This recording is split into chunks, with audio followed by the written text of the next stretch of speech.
suffering from antisocial personality. आज अपनी नींद अच्छे से पूरी कर लेना सीजर, क्योंकि बहुत जल्द तुम्हारी नींद उड़ने वाली है। हम सभी की जिंदगियां खास तौर पर आज रात खतरे में हैं, सिर्फ आज रात। Hey guys, welcome to film ফেরা। আপনি যদি একজন ইন্ডিয়ান থ্রিলার মুভি লাভার হন তাহলে আজকের ভিডিওটি আপনার জন্য, কারণ আজকে আমি তোমাকে টপ 5 সাউথ ইন্ডিয়ান থ্রিলার মুভির কথা বলবো যা তোমাকে লাস্ট সিন পর্যন্ত প্যানিকে রাখবে। তাহলে চলো ঢুকে পড়ি অসাধারণ থ্রিলার জার্নিতে। লিস্টের 5 নম্বরে আছে মালায়ালাম মুভি আঞ্জাম পাথিরা, যা 2020 সালে রিলিজ করা হয়েছে। মুভিতে একটা সিরিয়াল কিলার এক এক করে পুলিশদের মেরে ফেলে, শহরের সবাই খুব চিন্তিত। তখনই এন্ট্রি নেয় একজন ক্রিমিনাল সাইকোলজিস্ট ডক্টর আনোয়ার। তিনি চেষ্টা করেন কিলারের প্যাটার্ন বুঝতে, বাট যতই সামনে আগায় ততই ঘটনা হয় ডার্ক অ্যান্ড আনপ্রেডিক্টেবল। একদম লাস্ট সিন পর্যন্ত গেস করতে পারবে না কী হচ্ছে। Mind game plus crime plus suspense, 10 out of 10। এরপর চতুর্থ নম্বরে আছে তামিল মুভি রাজ হাসান, যা 2018 সালে রিলিজ করা হয়। মুভিতে আরুণ একজন অ্যাসপায়ারিং ফিল্ম মেকার, কিন্তু পরিবারের চাপে হয়ে যায় একজন পুলিশ অফিসার। তবু তার চোখে স্বপ্ন ছিল থ্রিলার মুভি বানাবার। তখন ঘটে এক real life thriller, teenage girls missing, brutally murdered. আরুণকে এই কেসের দায়িত্ব দেওয়া হয়।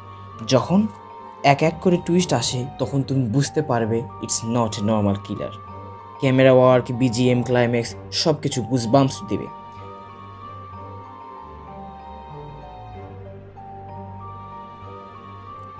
লিস্টের 3 নম্বরে আছে তেলুগু মুভি ইউটার্ন, যা 2018 সালে রিলিজ করা হয়। একটা ফ্লাইওভার, একটা ইউটার্ন। যারাই ইউটার্ন নেয় তারাই এক এক করে মরে যাচ্ছে। রাচনা একজন জার্নালিস্ট, সে কেসটা নিয়ে সে বড় ঝামেলায় পড়ে। সে নিজেই হয়ে যায় সাসপেক্ট, কিন্তু যখন আসল কারণটা বের হয় you will get literal chills. এরপর লিস্টের 2 নম্বরে আছে মালায়ালাম মুভি দৃশ্যম, যা 2013 সালে রিলিজ করা হয়। মুভিতে জর্জ কুটি একজন সিম্পল টিভি কেবল অপারেটর। ফ্যামিলিটা তার কাছে সব কিছু, কিন্তু একদিন তাদের উপর এসে পড়ে একটা ভয়ঙ্কর অভিযোগ, police, crime and investigation. George কুটি তার ফ্যামিলিকে বাঁচানোর জন্য যে পরিকল্পনা করে সেটা হলিউডকেও হার মানাবে। তুমি বুঝতে পারবে না রিয়েল ক্রাইমটা কী করলো এবং সে কীভাবে বাঁচতে পারলো। এখনও যারা দেখোনি জলদি দেখো। এরপর লিস্টের 1 নম্বরে রয়েছে তামিল মুভি ভিক্রাম ভেদা, যা 2017 সালে রিলিজ করা হয়। ভিক্রাম একজন অনেস্ট পুলিশ অফিসার, ভেদা একজন dead gangster. Police versus criminal? No, এই কাহিনী অনেক ডিপ।